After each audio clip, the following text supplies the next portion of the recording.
All Australian selections. Welcome back to Sound the Siren. I'm Xavier. I'm Dylan. Welcome back to another episode. After a few weeks, we are back and we're here today to announce our All Australian 22. I did put a medical sub, boys. I'm not sure if you did, but Das, how are you this week? Is that how they're going to do it? Are they going to have a medical sub? I That'd don't be think really so. interesting to see. Yeah, I I hope think not. they will. I don't think so. I'd hope not, because that is pretty much just gifting someone something they don't really deserve if they're not good enough to make 22. But yeah, I'm doing pretty well, Dylan. Couple weeks off, so keen to get back onto this one. Yeah. So, yeah. And just quickly, how do we all finish up in Supercoach? Because I know we didn't do a review episode.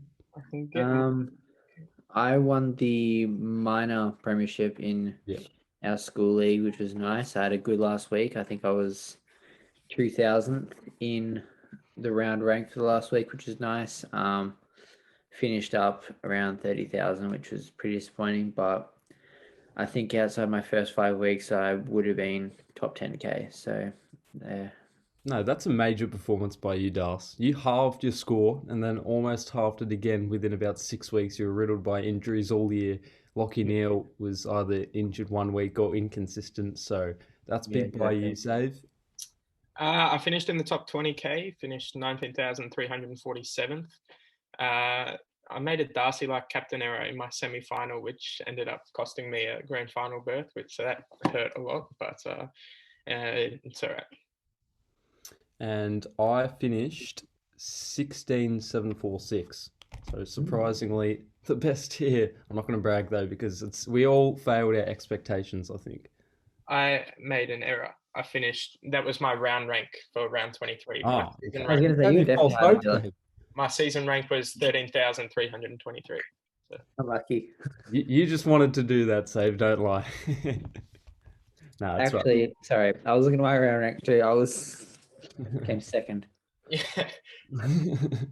No, we'll bounce back next year for sure. But now we'll move to the more important side of things, the All-Australian side, and we'll reveal the full-back line first. Saves, do you want to kick things off? I want to start this is my favourite award show. I think it's even better than the Brownlow in my opinion.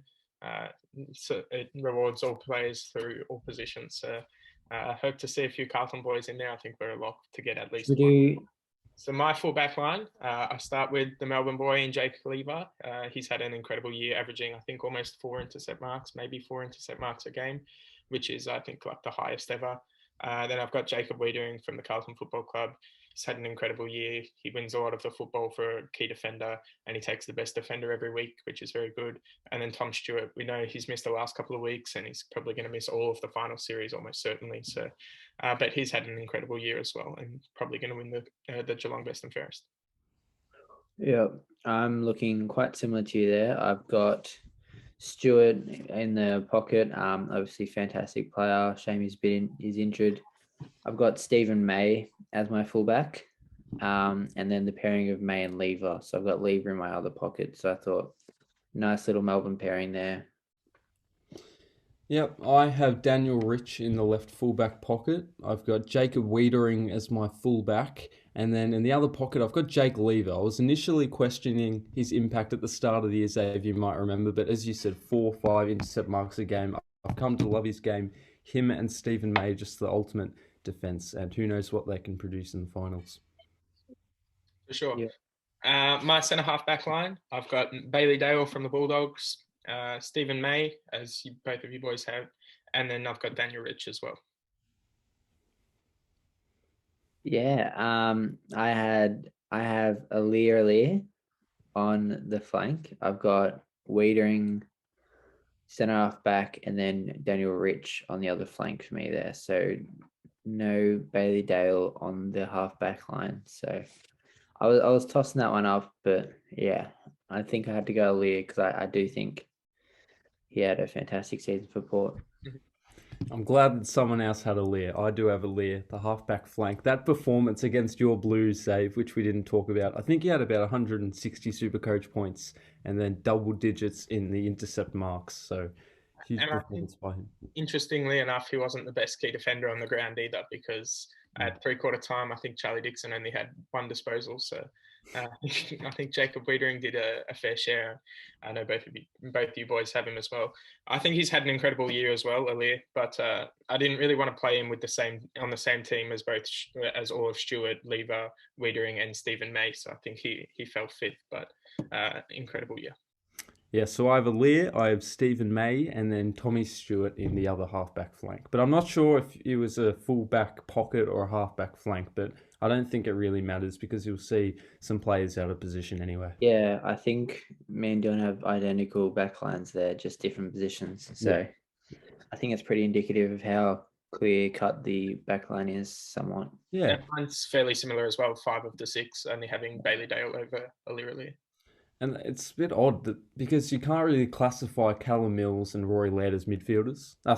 Defenders. You do classify them as midfielders. I was very close to picking Rory Laird over Bailey Dale, but I figured he didn't play a single lick of defence this year, so I kept him out. Yeah, I also had Laird instead of Alir on the halfback flank in my first draft, but then I figured, he wasn't a defender this year, and then he also wasn't,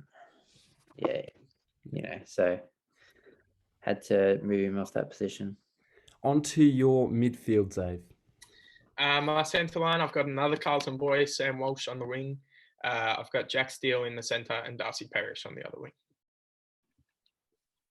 Yep. If any of you checked the AFL Supercoach post, you've already seen mine. Actually, I just realised, but I had McRae on one wing, Jack Steele in the middle, and Parish on the other wing. We're very close. I was tempted with Paul Seedsman, considering he's a true wingman.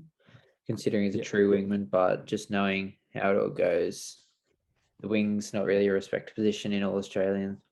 I don't mind the Paul Seedsman pick. The amount of metres he gains each week. I know, Dave, you're nodding your head, but just for that Adelaide side, I guess because they were lower on the ladder, it probably won't be considered. But he has a big impact on the team, much like Rory Laird. Yeah, I'm as big a Paul Seedsman fan as the next, probably bigger, but I don't think he's quite of the caliber of an All-Australian. I think Sam Walsh plays, or at least has played in his career, a lot of wing and is as genuine a wingman as any other player that we have in the AFL. And then I'd also take Hugh McCluggage before I pick Paul Seedsman as well. But he's had a great year. I'll admit I was a little surprised to see him in the 40-man Australian squad, but it is what it is. I'll tell you what, I do admire how Dave says he's as big as a fan of any player that comes up. It's very funny. You know, that random bloke from North Melbourne, Jack Marnie. I was as big a fan of him as anyone else, maybe even bigger. There's some guys though, like if you look at my Instagram, you can scroll back a long way and you see like I've picked teams of my favorite players, and he did make one of those teams. So I'm a big fan of him. He's one of the better kicks in AFL, which I really, really like, and would be something I'd like to add to my own game, but that's a different topic. I'd be interested in a new edition of that because I think you'd have to scroll down far in the archives to find that. But my midfield is almost identical. If you actually look 4 posts ago, I did post one from this year. He didn't make this year's one, but I'll be sure to check that out. But yeah, my midfield line almost identical to yours, Darce. Jack McRae on the wing, Clayton Oliver in the middle, and Sam Walsh on the other wing. Close to Xavier's in mine, I think, but yeah, interesting. So my centre half forward line, I've got Christian Petrarca. We know he plays a lot of midfield, but I think it's fair to put at least one midfielder in the forward line. So I've got him. I've got Tom Hawkins, who's had an incredible year, finished second in the Coleman medal, and we know what he does as far as assists are concerned. Toby Green, he's missed a lot of games this year, but he's been very, very good, and he's a genuine barometer for a team that made the finals. So he had to make it for mine. Yeah, my half forward line's a little interesting. I haven't exactly embraced the keeping players in their positions in this part, but I've got Petrarca on the flank. Similar to you, Dave, I think he deserves to be there. He does play a bit of time forward and makes an impact when he goes there. Got Tom Hawkins, centre half forward for me. And then Jake Stringer on the other flank. I feel like a lot of the games that Essendon did win were on the back of Jake Stringer. He was massive in more than enough games to get him into the All-Australian, and I think he would actually classify as a forward, even though he does some of his best work in the mid. I have Christian Petrarca as you do in the half forward flank, and then Tom Hawkins served me well. For those of you who don't know, I picked him up in Supercoach against Das and Zave's beliefs, but he did serve me well. And then in the other one, in the other pocket or flank, I have Dane Zorko. I think he probably had one of his best years career wise, and we'll find out if you boys had him in the forward pocket or not. My full forward line, probably the most controversial position. My forward pocket, I have Charlie Cameron. I think he had a really down year, but he ended up kicking almost 50 goals. I think he was first amongst all small forwards with 47. So he made it. It was out of him or Stringer for me, and I decided I'd go with Cameron just because Really? he plays like a genuine small forward. But Stringer was close. I just think his first half of the season wasn't nearly as good as some of these other players, but his second half was better than almost any other player in the league. I've got Harry Mackay, my third Carlton player. I hope that I don't sound biased, but I think all three of them are well and truly deserving. He led the Coleman for most of the year and ended up winning it by a fair margin as well. And then Bailey Fritsch, equally as many goals as Toby Green with 47 as well. So I think he's definitely got to be a lock. Yeah, I considered Fritsch. In the end, I went with Green, and then obviously fantastic player and a decent season from him, Mackay. So yeah, Coleman medal. I think that's a pretty obvious pick. Yeah. And then in the other pocket, I had Marcus Bontempelli. Really? There's just too many midfielders to fit in, and I didn't want to snub someone like Ollie Wines or Clayton Oliver, so I had to slip Bontempelli into the forward pocket. I did consider Fritsch instead of Bont in that position or Green in that position. I also considered Cameron, but I think that's what I ended up going with, as Bont being the third/fourth tallest player in the forward line. Yeah, that'll always be an occurrence every year, at least one of them. So I don't think it's a problem to have him in the forward pocket. It happened last year, did it not? I think they played Dangerfield on a Yeah. half forward as well as Dusty. Dustin Martin. Yeah, Dusty. So And I think Petrarca might have been in a forward pocket, but we know both Dusty and Dangerfield played almost exclusively forward last year, so I don't think it's quite as big a deal. Personally, I find it really difficult to not put Bailey Fritsch in. 47 goals is arguably probably a good argument, if not a winning argument, for Bailey Fritsch to be the best small forward this year. I know he plays as sort of a medium forward and he takes a few marks, but he had an incredible year. He kicked the most goals for the best team in the comp, equal seventh in the Coleman.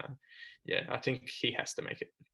So you say that, but Charlie Cameron kicked a similar amount of goals. I personally don't think he will be an inclusion.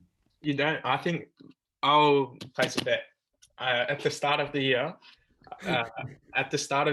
Darcy and I placed the bet. It was Carlton to finish above one of Collingwood or St Kilda, despite Carlton being a little bit disappointing, which I'm sure we'll talk about later on. We finished above Collingwood, so I'll cash that bet in and go double or nothing on Bailey Fritsch if you're down for that one, Darcy. But do you Bailey mean Fritsch. Bailey Fritsch or I mean Charlie Cameron? No, for Bailey Fritsch to make the team, yes or no? I'll go double or nothing on it. On field? No, not on field. But I'm certain he'll make the team. Certain. You can clip this as well. If you're watching after the All Australian Awards and he didn't make it, clip it. But I'm certain he will make the team. Yeah, all right. We'll have a go at it. So what was the initial bet? It was either $5 or $10, but I'll go back and check. Yeah, double. I'll double that. So my forward pocket line, I have Jake Stringer in the pocket. I know he's not really a forward pocket as you said, Das, but that's in my first one. And then Harry Mackay in a year where there wasn't too many positives for Carlton. No offense, Save, that your coach was sacked today, David Teague, but I've got all the blue baggers in there, and then Toby Green in the other pocket. I'm interested to see how your bench is though. Save, how is it? Go with the followers first. The followers, I've got Max Gawn. I think there's been a lot of competition over the last couple of weeks for the ruck spot, but in my opinion, he's been the best one for most of the year. So I've got to have him in, especially the first couple of weeks this year. He was absolutely enormous. Probably as of like week 5 or 6, he was probably the best player in the comp. I've got Clayton Oliver and then Marcus Bontempelli as well. There's not really much I can say about them. They've just had incredible years, the both of them. Yep. I was similar to you. I had Max Gawn there as my ruck. I think Sean Darcy and Nick Nat were around the mark, but I think Gawn was just one step above them, particularly being on the top side helps him out there, considering both the others missed out on finals. Had Ollie Wines as my ruck rover. Fantastic season. I wouldn't be surprised to see him win the Brownlow, honestly. I think it's a race between him and Bont, but I think he could get there. And then, Clayton Oliver was my other follower. For sure.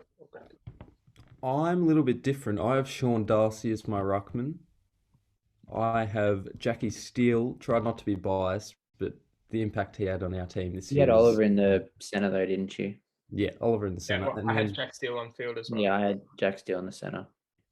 Okay. And then Took Miller as well as the final follower. Yeah, you're probably going to laugh at me a lot again, but you can check that same post. Sean Darcy is one of my favourite players in the comp.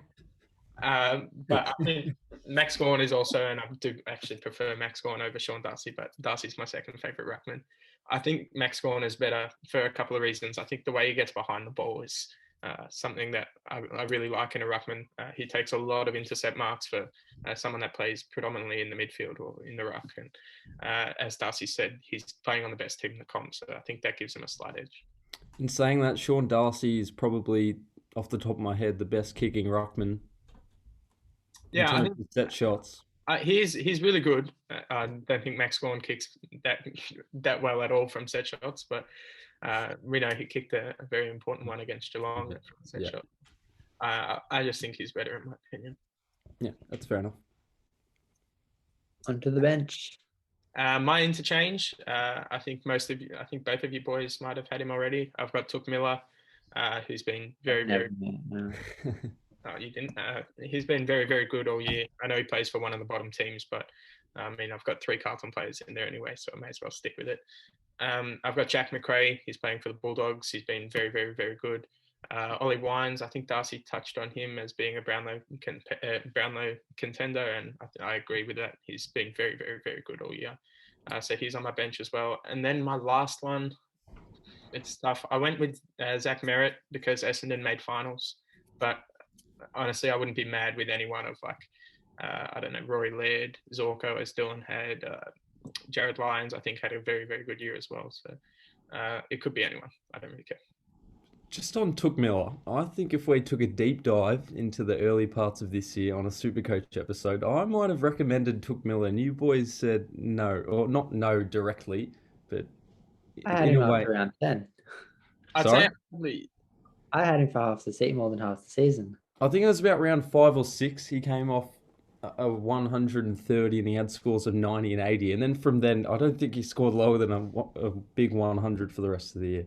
Yeah, I'll admit I probably said that mainly because I don't like picking players in their first good year.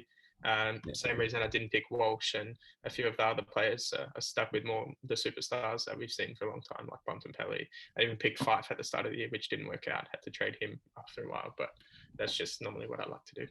Yeah, he's probably an early lock for next year. For sure. Next year, 100% I'm getting him. Yep, so for my bench, I pretty much just rounded out the basics for the midfielders. I got Sam Walsh and Took Miller. The first 2 on the bench, I feel like they're both very deserving and would be very stiff to miss out. I've then got Zach Merritt, similar to you, Xavier. I think he gets in for them making the finals, and he had a good year. I think he deserves it. And then my last one, could be a bit controversial here, but I had Buddy Franklin there. I think he came third or fourth in the Coleman, considering the amount of games he missed. And I also do think that just his name and the fact that he's going for the record tonight could actually just sneak him in there in the last bench spot. Now, boys, does Buddy Franklin eclipse his 1,000 goal mark this year? I think if Sydney play 2 finals, he does. Is it bad to say that I think I nearly want him to not do that? Because of I the want, crowd. I want the crowd experience. Yeah, Yeah. I want them And to be able to run onto the ground. and if it could be against Hawthorn as well in round 1 next year, I think that Yeah. could be another thing. But yeah, if he plays 2 finals, I've got him making it. If he doesn't, then he's not going to kick 800. Yeah, I think the 1,000 goal could be the only time we see this in our generation. Yep. So you'd want it to be the best experience possible. I don't know if there's going to be many others pushing that. There's a young player that goes by the name of Harry Mackay who's off to a good start. No, I'm kidding. Yeah, but even he kicked 59 goals, was it, for the Coleman? Yeah, well, I mean, And I Buddy's think kicked 100 100 in before. his 3rd year, I think. So Yeah. I think So he'd need at least about 16 seasons going on that trend up. Oh, at least. Yeah. I think I would bet that it would happen again, but I don't think it's going to happen for. Obviously, Kennedy's not going to make it re-Walt Hawkins, etc. So it's not going to happen for at least 15 more years. So Yeah, it's once in a generation thing. yeah, for sure. Yeah. Once in our generation, at least. Once in ours, yeah. A little bit more of the So I wouldn't have. Oh, sorry, Dave. You go. I wouldn't have Franklin on my team. I know Darcy touched on him missing a lot of games and that being a benefit because of how good he was when he did play. But I don't think he was. Or I think missing games takes away a little bit, but he was obviously very good. Another player that I very much like, but I can't bring myself to put him in after missing so many games. So yeah, I think the spot in the finals, and I didn't have any other Sydney players, and also the name Buddy Franklin and the record he could be going for. I'd have him backed in. Yeah, I think the name is a very good point. So they're all very valid points, but I personally can't bring myself to have him in. Yeah, I agree. So kicking off my bench is the Bont, Marcus Bontempelli. On the bench. My favorite on the bench. On the bench. I don't see him. I mean, who would you replace instead of him? Anyone. In my Name a player. Name a player. I've talked a lot about my favourite players, but he is, after Luke Parker, my second favourite player in the AFL. That doesn't play for Carlton. He's behind all of those players. But yeah, as Darcy said, name a player. Literally any position you can put him in. Yeah, see, I tended to stick to positional roles. But even name any midfielder. I'd have him in front of Steele. I'd have him in front of Steele. I'd have him in front of Oliver and Miller. I wouldn't, personally. That's just me. So Bont, Jared Lyons alongside him. Cooper, Coops? I don't think it matters that much because no one remembers he was named on the bench, he was named on the field. But I think that's a little bit ridiculous. To not even have him on a wing though, like you're saying there's 5 midfielders that are better than him this year. Instead of Walsh, then maybe, yeah. But I just see Walsh on the wing as a Yeah, I think Walsh, if he does get selected, he's 100% going to be on field because he is one of those players you can argue is a genuine wing. Yeah, well, that's the mindset I had going into it. But alongside Bont and Jared Lyons, Ollie Wines and Max Gawn. Yeah, I agree with all of the players. I didn't have Jared Lyons. I said he's probably would touch on our biggest snub. He was mine. I thought he was right there with Zach Merritt for me, but I personally wouldn't play 2 ruckmans. I know they don't normally do it, and you're probably commenting away already, but they've done it the last 4 or 5 years. But that's due to how good both Grundy and Gawn had been, and then last year Gawn and Nick Naitanui. But I personally don't think it's really that necessary, and I'd rather see another really good midfielder make it than 2 ruckmen. I did have as my medical sub Darcy Parish, but I wasn't sure if you boys did a medical sub. 22 players on the side, but only 1 vice captain and 1 captain. Zave, who are you making vice captain? My vice captain, he's on Dylan's bench, so it's probably not going to be his, but I think he's been the best player almost all year. So that's Marcus Bontempelli, if you hadn't known. Yep, identical. He's sitting in my forward pocket. Marcus Bontempelli, vice captain. Interesting. I have Took Miller as my vice captain. You expect the unexpected from me, Darcy. You love Took, bro. The Blake's getting into your head. He's been very good, but I'm not sure if they're going to give a captain spot to someone that didn't make the finals. So I know they normally give it to the best player on the best team or the superstar. Yeah, or a superstar like we saw them give it to Franklin and Dangerfield a couple of years ago. Neither of them are captains, but arguably the two best players of our generation. So. In that case, I would go Clayton Oliver then, if it was a final side that they selected the vice captain for. But what about the captain? The big role on the I think me and Dave shoulders. are going to be identically. I think Yeah, so mine from the same club, Dylan. My captain is Max Gawn. He's the best. He's the captain on the best team, and I think what he did with his club this year was pretty incredible. I was looking at our preseason predictions, and we had them as finals hopefuls, not finals locks, not contenders, none of that. But finals hopefuls. They didn't make the finals last year. Now they're first on the ladder and probably favourite to win. So that's who my captain is. And they conquered many top 8 sides as well. Yeah, so.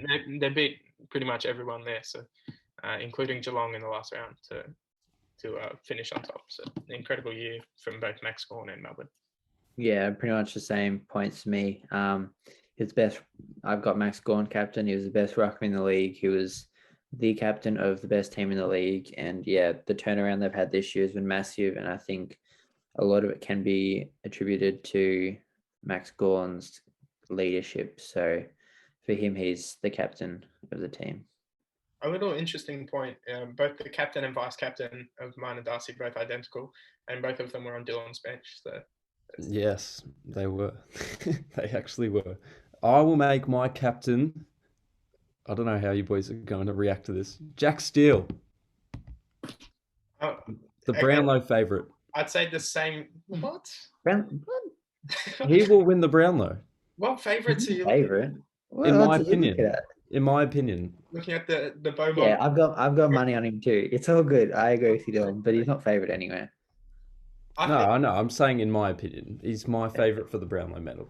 Yeah. I'd say for the same reasons I said for, I can't even remember who you said this, or Took Miller. Same reasons. Someone that, a team that won a final last year and didn't make the 8 this year, that's been pretty disappointing. And to not make the 8 and be the captain of all of that. But here's the discrepancy they have with the All-Australian side. Do they base it off of team impact or is it individual? Well, I think it's a balance. It's like who they want as their captain. We know Shannon Hearn's been favourite for it. Alex Moran's, he's been on the best team as Shannon Hearn. As I said, Sydney with Buddy Franklin, Geelong with Dangerfield, Joel Selwood's had it. So normally it goes to very, very good players on very, very good teams. But if you had to have a snub, an All-Australian snub, who would it be? From the team, as I said, Jared Lyons. From the squad, it would be. I've got 2. Travis Boak, who a lot of people have talked about, and apparently he wasn't nominated, which I didn't know was a thing, but apparently it is. And then the other one was Jack Riewoldt. I haven't heard that much talk about him, but Darcy's got Lance Franklin finishing in his team for his 48 goals. Jack Riewoldt kicked 51. I know Richmond were really, really disappointing, even more disappointing than my Blues, but for 51 goals, he's been one of their better players all year, played almost every game, if not every game. I think he had to make at least the 40-man squad. My snub would probably be Tom Mitchell. He's had an unreal season, 755 disposals, an average of 34.3 disposals per game. It's almost disappointing that it's gotten to a point where that's just normalized. Those numbers are insane. The only one anywhere near him is Jack McRae with 33.8. But yeah, it's just sort of become normalized for Tom Mitchell, and this narrative about him having no impact on the game is really harmed what could be his legacy. So I do think he could be a snub for me, and I don't expect to see him in despite the ridiculous numbers, but 74% disposal efficiency seems pretty effective to me. So yeah, I think that narrative that's building is disappointing for Mitchell. He's a fantastic player and has had a fantastic career to date. But yeah, he'd be my snub. Especially because we saw it does equate to wins. Look at their back half of the season. He was amazing, and they beat 2, maybe 3 top 8 sides, including Brisbane. So it's definitely there. They drew with Melbourne as well. Yeah, I agree with Darcy. Or both you as well, Dylan. Pardon my French, but I think it pisses me off a little bit, the narrative of him being like no impact. you can't tell me someone that wins the ball at the source, gets 33 disposals a game, isn't having an impact on any game. He's an incredible player, and I think that narrative really, really annoys me. We saw it in his Sydney days when he wasn't getting a game. We saw it when he was winning a Brownlow, people saying he was undeserving, and we're seeing it now. But he's an incredible player, and it's definitely a snub as well. Yeah, if there was one Sharon in the world, I want Tom Mitchell looking 100%. for it. He's arguably the best disposal winner of all time. He's got the record for most in a game. I think this year, as Darcy said, maybe was the most in a single season. And he's got something like the most seasons with 700 plus or something like that. He's the guy as far as winning the ball. I know there's some elite ones in the league. Lachie Neale is very good at it. Even Jack McRae, but Tom Mitchell, at the moment at least, if not all time, is the best person at winning the ball. Yeah, so Tom Mitchell, definitely my snub from the team. But from the squad, Liam Bones-Jones, extremely underrated in my opinion, had the best one-on-one record. I think it was 108 contests and he lost one, which is mind-blowing to me. So I know it's unexpected, but that's just for me. But who would have thought at the start of the year we would look at an all-Australian squad without Patrick Dangerfield, Lachie Neale, and Dustin Martin? And Nat Fyfe and Paddy Cripps, and the list goes on. A lot of very, very, very good players, not just from this year, but our generation didn't make the squad. So, but then again, who would have predicted that someone like Buddy Franklin would have come back and made the squad? So, or Aliir. Yeah, as well. Yeah. As far as the Liam Jones selection, I don't mind it, to be honest. I think a lot of his career at Carlton, he infuriated me. He played on the best forward and he got killed every week, to be honest. And then this year, they really made a switch where Wiedering every week in, week out, would take the best defender, the best forward, and then Liam Jones would play that intercepting role. And he did that incredibly. I think the second most intercept marks in the competition, maybe third.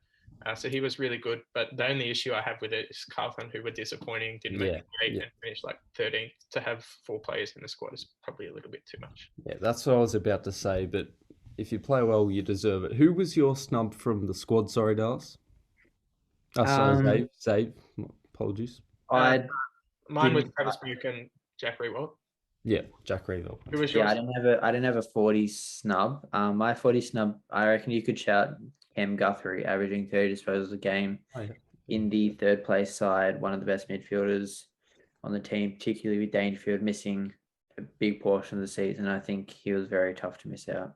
That was one that surprised me as well. Geelong had been so good all year and they only get 2 players in the All-Australian squad. Like, they get less than Carlton. It's a little bit surprising, but it is what it is, I guess. Yeah, plethora of raw, sheer talent, and we will find out tonight. This is our team. This is what it looks like.